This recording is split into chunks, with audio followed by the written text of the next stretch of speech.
Bueno, hola chicos de cuarto año. Este es el segundo video que voy a mostrar hoy. Este video está vinculado con lo que es función poética y con las dos fotocopias que subí. En realidad son dos escaneos, espero que se vean bien. Bien, voy a hablar acerca de lo que es función poética. Función poética es una característica de los textos literarios, como ya se lo he dicho en algún momento, como ya lo había explicado. Esta función poética, el, lo que apunta es a buscar una especie de placer estético en el lector. O sea, todo lo literario que buscar un placer estético en el lector, como ya habíamos hablado. Y en todo texto en el que predomina este, este, esta finalidad a buscar la belleza a través de las palabras, se denomina función estética. La función estética es preocuparse por el mensaje mismo, del modo en que construimos el mensaje mismo, la preocupación por la manera en que construimos el mensaje. No quiere decir que esto que no me importa lo que estoy contando, lo que estoy hablando, lo que aparece en texto literario, sino mi finalidad mayor es preocuparme de la manera en cómo digo lo que digo. Creo que se entiende. Y esto tiene que ver con la combinación de palabras, la búsqueda de sonoridad, a través de la rima, a través de los acentos interiores, por ejemplo, de un verso, a través de la construcción sintáctica y la selección de palabras, si me conviene este adverbio, si no me conviene este adverbio, si este adjetivo es muy rimbombante o no, si este sustantivo es petulante o no. Es decir, uno trata de combinar las palabras, construir las oraciones, de modo tal de producir una especie de goce o placer en el lector vinculado con aquello que se llama placer estético. Bien, entonces, esta función poética es más evidente en la poesía, lo que no quiere decir que no esté en los demás textos literarios, quiere decir que se nota más en la poesía, pero no se confundan, función poética no quiere decir que es una función que esté solamente en la poesía, es decir, en el género lírico, sino que está en todos los géneros, narrativo, lírico y dramático. Simplemente que se advierte más esta función poética por esa selección de la palabra y esa extrañeza que produce el lector que en otros textos literarios. Bien, entonces esto es lo que me lleva al lenguaje literario, las características del lenguaje literario, que es lo que viene a continuación como subtítulo.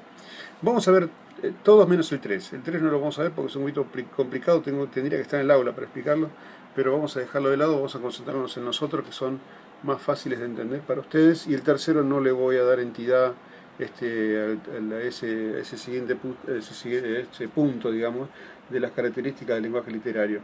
Bien, una de las características del lenguaje literario es su carácter ser plurisignificativo. Plurisignificativo, quiere decir que tiene tantos significados como lectores acerca del texto. Por ejemplo, si yo leo un poema, no todos van a entender ese poema de la misma manera, no todos lo van a comprender de esa manera, y va a significar determinadas cosas diferentes para cada uno. Por lo cual, eso le da al lenguaje literario un carácter plurisignificativo. Quiere decir que si uno lee un texto en un aula, hay 30 alumnos, hay 30 significados de ese texto. Es decir, hay tantos lectores como... tanto significamos con el lector se acerca al texto. Tengo un problema que quiero explicar, pero tengo acá un problema grave, que es un amigo, es mi perrito que me está mordiendo los pies mientras estoy dando la clase, y es un poquito complicado, pero bueno, traten de entenderme que no son circunstancias normales. Bien, vamos ahora a explicar el otro punto, la capacidad de crear su propia realidad. Una de las características del lenguaje literario es la de crear su propia realidad. ¿Qué quiere decir esto? Quiere decir que cuando uno se sumerge en el texto literario, el tiempo mío, el propio, el que yo estoy viviendo, queda abolido, queda de lado, y solamente existe el tiempo que me propone el texto literario. Le pasa lo mismo al autor. El autor, al escribir la obra, el tiempo de él también queda abolido, y solamente existe el tiempo literario. No sé si puedo explicarme, lo voy a explicar con... perdón, esto de prolijo, lo voy a explicar con una obra. La obra esta que le voy a explicar es, perdón porque está al revés, para ustedes son Crónicas Marcianas de Ray Bradbury. Dice que para ustedes es un efecto espejo, pero dice Crónicas Marcianas de Ray Bradbury. Bien, esto es ni más ni menos que es la descripción de Marte, historia que tiene vinculadas con el planeta Marte. Y cuando yo leo la obra, estoy en Marte. Soy uno de esos personajes, siento involucrarme con el texto de tal manera que estoy viajando, estoy sumergido en ese mundo que me propone el autor, y queda abolido mi propio tiempo, mis propias preocupaciones. Las únicas preocupaciones son las que me propone el texto literario. Espero ser claro en esto. Es decir, lo mismo pasa en el cine. Cuando vas al cine, y te sentás a ver, por ejemplo, una película de terror, también sentís el miedo, el terror que te propone el director. Es decir, es como si vos te sumergías tanto en la película que te olvidas de tus problemas y solamente existe el terror que te propone el texto, perdón, esas imágenes en movimiento llamadas cine. Es decir, te metes en la película de tal manera que transpirás, tenés miedo, cerrás los ojos así, ¿no? Cuando llega un momento clave de la película en que sabes que te puede producir impresión. ¿Eso qué quiere decir? Que estás tan dentro de la película que tu tiempo propio quedó abolido, tus problemas quedó abolidos. Si tu novia te dejó, si te dejó tu novio, si tu mamá, no sé, te quiere limitar la mesada, o sea, la guita que te da por mes, si tenés un problema con un amigo, si la vida no es lo que te parecía, si te cuesta crecer y enterarte de que el mundo no es como era cuando eras niño, es decir, si todo eso queda afuera, porque solamente existe lo que te propone el mundo que del director. Si yo estoy viendo, para decirlo como una Harry Potter, me meto tanto en la película que estoy sintiendo, padeciendo las tribulaciones, angustias y alegrías, viviendo las alegrías del propio personaje, de los personajes que están dentro de la película. Pasa lo mismo en un texto literario. Yo me meto tanto en un texto literario, en un libro, que me olvido del mundo. Desaparezco de ese mundo porque el único mundo que existe es el mundo que me propone el texto literario. ¿Quedó claro lo que es crear su propia realidad? Es decir, ya vimos uno, que es plurisignificativo, el lenguaje literario; dos, que crea su propia realidad; y la otra, que es connotativo. ¿Qué quiere decir connotativo? Que la combinación de palabras, la combinación de las propias palabras, buscando la sonoridad, buscando un efecto en el lector, buscando ese placer, propone un mundo diferente. Yo lo hablaba a ustedes con la palabra rosa. La palabra rosa en un contexto significa una cosa y en otro contexto literario significa otra. Es decir, que cuando vos decís, te regalo una rosa a una joven, o una joven le dice a un pibe, te regalo una rosa, el pibe, ¿qué imagina? Nada, una rosa, una flor con pétalo, con todas las cosas que tiene una flor. En cambio, si vos decís a una, no sé, a tu novia o no, piba que te gusta, le decís, vos sos una rosa, lo que estás proponiéndole, lo que le estás diciendo es un abanico de significado. Es decir, sos natural como una rosa, sos fragante como una rosa, tenés el aroma de una rosa, sos natural como una rosa, tenés la belleza de una rosa. Mirá cuántos significados tiene la palabra rosa en un texto literario y cuántos tiene en el simple texto informativo de te regalo una rosa.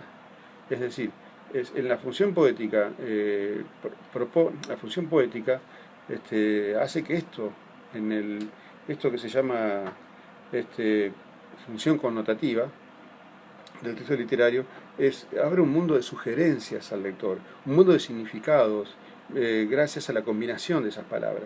Eso se llama función connotativa, a diferencia del texto científico, que es función denotativa.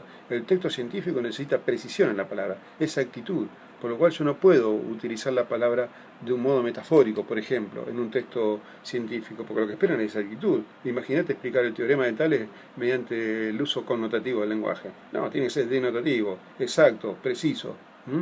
¿Se entiende? Bien, con esto me lleva a la segunda parte del video que viene a continuación. Bueno, entonces vamos a ir cerrando vamos a empezar por la segunda parte, perdón. Decidir qué es literatura. Literatura es entonces, para ir definiéndola, es la realización de su producto humano realizado con palabras, siempre teniendo en cuenta que la presencia de lo bello es muy importante y que el concepto de belleza es variable. Y ya dijimos por qué, digamos, ¿no? Ya lo dijimos anteriormente. Bien, pero ¿qué es literatura entonces? Bueno, cuando uno busca un texto literario y ese texto literario te produce un gozo, un placer y uno lo lee como un texto literario, eso es literatura. Es decir, más allá de que el autor lo haya hecho con que el producto sea malo, que sea un hecho artístico deleznable, una porquería, sigue siendo literatura porque hay una especie de intención artística, una intención estética en ese producto. Entonces eso es literatura. ¿Quedó claro para todos? Bien, no es muy complicado esto, pero simplemente tener en cuenta que aquello que se lee como literatura es literatura y lo que se produce como literatura es literatura. Bien, vamos a ver lo que es canon literario. El canon literario es un conjunto de pautas variables que indican que cuando un producto es artístico o no.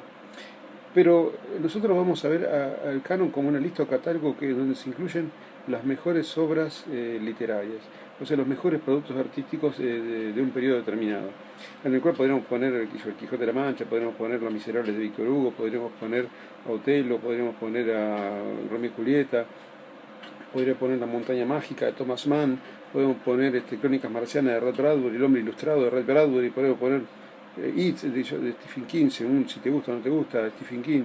Es decir, entonces el canon es eso, ¿no? Un conjunto de las mejores obras literarias, como si fuera una especie de lista o catálogo, que es una característica fundamental, es que es inestable. ¿Qué quiere decir que es inestable? Quiere decir que hoy una obra que está dentro del canon podría no estar el día de mañana. ¿Por qué?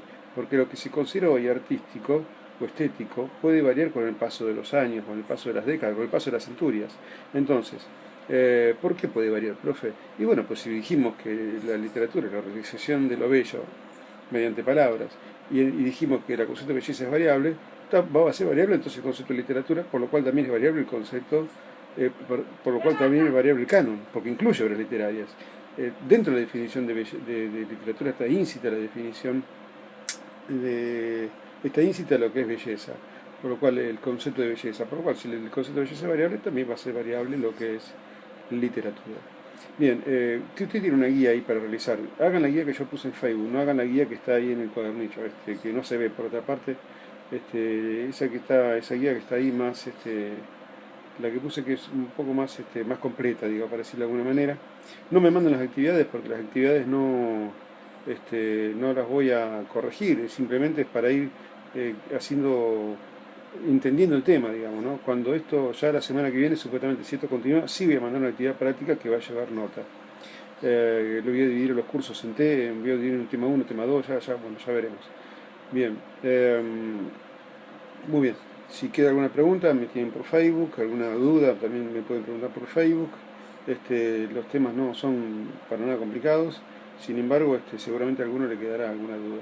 Ustedes saben que estoy a disposición de ustedes y más allá de todo eso, no tienen idea de lo que difícil que es hacer este video con un perro que me está mordiendo en este momento de los pies. Bueno, niños, los quiero mucho, cuídense, ya nos veremos dentro de poco, qué sé yo, no sé cuándo, ojalá que nadie se contagie, que volvamos todos a la escuela, principalmente yo que soy diabético, y espero que no contagiarme esta porquería porque voy a tener una batalla dura por delante. Ustedes cuídense de sus padres, cuiden a sus abuelos, no salgan a hacer pavadas, hagan lo mínimo indispensable, como ir a comprar algo y volver corriendo, lavarse bien las manos, cuidarse a ustedes mismos, también cuidar a la familia. Abrazo para todos, realicen la actividad, lean, aprovechen de leer el libro que tienen que leer, de la lista de libros y pregúntenme, consúltenme, hasta ahora nadie me pregunta nada, como si todo el mundo supiera de literatura. Bueno, chao chicos, abrazo para todos.